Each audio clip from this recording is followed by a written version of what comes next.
समुदाय का एक जो बड़ा आबादी है जयराम महतो के बीच में है और जयराम महतो का आशीर्वाद देने के लिए विधानसभा की तो तैयारी पुरजोर। देखिए, ऐसा तो हम तक ये कोई सूचना नहीं आई है और निर्विवाद रूप से अगर देखिए, चूंकि हमने अल्पसंख्यक की बात कही, अगर चर्चा परिचर्चा 4 में से 1 में जाएगा, नहीं तो फिर देवेंद्र जी निस्संदेह हम लोग बहुत जल्द धनबाद लोकसभा से अपने उम्मीदवार की घोषणा करेंगे।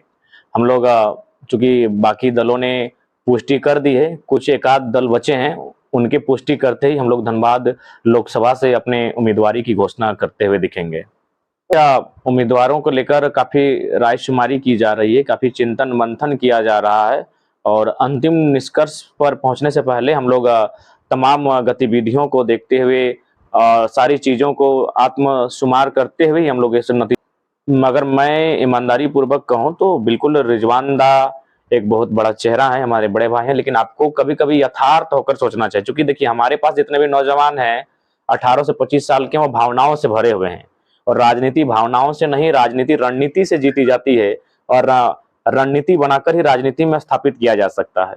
अभी हम लोग नया चुनाव है, पहला चुनाव है और पहला चुनाव में लोकसभा बहुत बड़ा विषय होता है।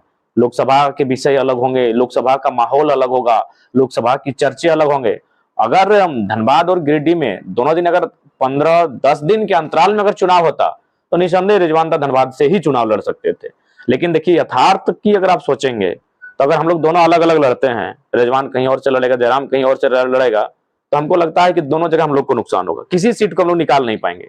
इसीलिए जो हमारे संगठन के साथी हैं उनका सम्मान करते हैं, लेकिन कभी कभी आपको प्रैक्टिकल होकर, इमोशनली नहीं प्रैक्टिकली सोचना होगा। दोनों जब चुनाव हार जाएंगे हम लोग वहां सम्मानजनक वोट ले आ सकते हैं, 1.5 लाख 2 लाख 2.5 लाख वोट हम लोग ले आएंगे, लेकिन चुनाव का नतीजा क्या होगा कि हम लोग दोनों धनबाद भी हार जाएंगे और गिरिडीह भी हार जाएंगे, क्योंकि दोनों दिन एक ही दिन चुनाव है। गिरिडीह में बिना रिजवान के जयराम महतो नहीं जीतने वाला है और धनबाद अगर हम किसी को उम्मीदवारी देते हैं और बिना जयराम के वो शख्स जीतने वाला नहीं है, लेकिन दोनों का चुनाव एक ही दिन है और हम लोग वो कह सकते हैं कि भले 2 शरीर हैं लेकिन दोनों एक हैं। यानी इस पर अगर हम लोग का पार्टी का चिन्ह आता है तो इस पर सोचा जाएगा, लेकिन अभी ऐसी स्थिति नहीं है, इसीलिए हम गिरिडीह ही चुनाव को लेकर फोकस किए, हमें धनबाद के लिए प्रत्याशी दिखेंगे। एक बात बताइए, सभी जो हमारे हथियार हैं उनको अगर हम लोकसभा में ही प्रदर्शित कर दें तो विधानसभा जो हमारा सबसे महत्वपूर्ण क्षण होगा वहां कौन होगा फिर? मोतीलाल जी भी चुनाव नहीं लड़ रहे हैं, फरजान जी भी चुनाव नहीं लड़ रहे हैं, तो निसंदेह अगर धनबाद और गिरिडीह का तिथि में अगर अंतर होता तो मेरा मानना है कि दोनों हम लोग चुनाव लड़ते हुए दिखते हैं। लेकिन यथार्थ होकर सोचना होगा, नहीं तो पता नहीं, हम बोलते हैं हाथ को खेलें पात को खेलें। तो आप भी जानते हैं कि कैंडिडेट या व्यक्ति के आधार पर चुनाव नहीं होता है, विचारधारा के आधार पर चुनाव होता है। और धनबाद के गांव-गांव तक जो फिलहाल वर्तमान में हमारी विचारधारा है, JLKM की विचारधारा है, JBKSS की विचारधारा है, जयराम महतो के नेतृत्व में जो आंदोलन हुआ उसकी जो विचारधारा है वो गांव-गांव पहुंच चुकी है। तो जो भी हमारा कैंडिडेट होगा, अगर 4 दिन भी समय रहेगा तो वो बेहतर स्थिति में रहेगा, क्योंकि विचारधारा की लड़ाई है और विचारधारा हमारी 2-2.5 वर्षों में 5 साल के बच्चे से लेकर 95 साल की बूढ़े बूढ़ियों तक पहुंच चुकी है।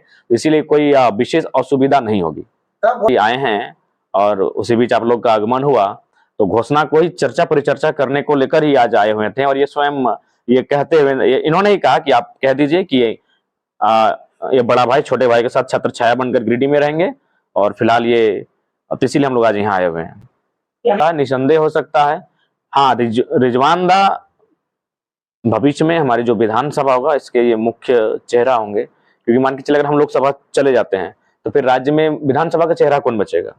तो उस सभा में उनका दारोमदार और उनकी जो उपस्थिति होगी वो मजबूत होगी। निसंदेह एक सीट अल्पसंख्यक के साथ हम लोग जाएंगे। धनबाद हो सकती है, जमशेदपुर हो सकती है, रांची हो सकती है, गोड्डा हो सकती है। 4 सीटें जहां हम लोग चुनाव लड़ने पर विचार कर रहे हैं, क्योंकि हमारे आंदोलन का प्रभाव और हम लोग का सभा वहां हो चुका है, तो इसीलिए उन 4 सीटों में निसंदेह एक अल्पसंख्यक रहेगा। क्योंकि अगर हम लोग सबको लेकर चलने की बात कहते हैं, सबका साथ सबका विकास सिर्फ नारा नहीं होता है, सभी को धीरे धीरे मौका मिलना चाहिए और अल्पसंख्यक आबादी इस राज्य की एक बहुत बड़ी आबादी है, तो निसंदेह हमारी दल से अल्पसंख्यक रहेंगे और उसका चिन्ह बाकी हमारे जो अल्पसंख्यक साथी हैं, जब तक ऑफिशियली घोषणा नहीं हुआ है तब तक आप प्रत्याशी नहीं मान सकते हैं। तब तक अभी हम लोग का लेटर बनेगा और एक आध उम्मीदवारों की घोषणा हो जाएगी। आपने बताइए ये आंदोलन का असर कैसे नहीं है, आप इसे परिभाषित कीजिए। ये पूरे झारखंड मान चुका है कि आंदोलन का असर है, ये आंदोलन का असर कैसे नहीं है, उनको पूछिए कैसे असर नहीं है। आदरणीय जिनका नाम आप चर्चा करते हैं उनका नाम तो गिरिडीह के लिए गया था, और वो धनबाद उनका लोकसभा है भी नहीं, उनका नाम गिरिडीह में रायसुमारी के लिए गया था, उनका और आदरणीय पूर्व रविंद्र कुमार पांडे जी का रायसुमारी के लिए गिरिडीह लोकसभा से गया था। ऐसा नहीं कि वो उनका नाम नहीं गया था, लेकिन उनका नाम गया था किसी और लोकसभा से और उनका नाम आया किसी और लोकसभा में। इसका कारण कहीं ना कहीं ये 2 साल 2.5 साल का आंदोलन है, ये हम नौजवानों का मेहनत है।